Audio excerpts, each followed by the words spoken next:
Garaineni usiku hwaswika, tenzi garaineni kunedima, vanditiza vamwe vabatsiri, mubatsiri wedu garaineni.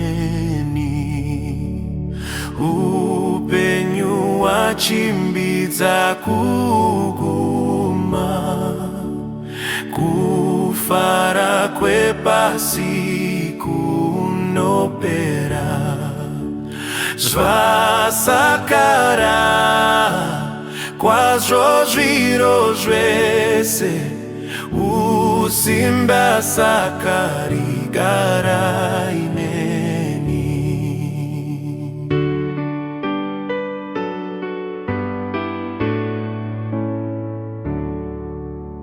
Ndino mudai nguva dzese, mutsa unokurira muedzi, mudonzvo wangu mutungamiri, mudima pachena garaineni.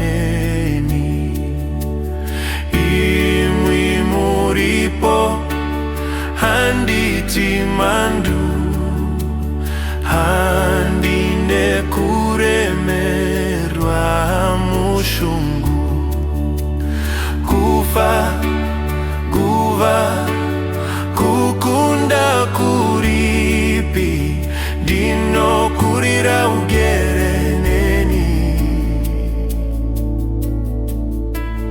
Misa muchinjiko ndotandadza, penya undinongedze kudenga, kwaedza kwazvo yabva mimvuri mupe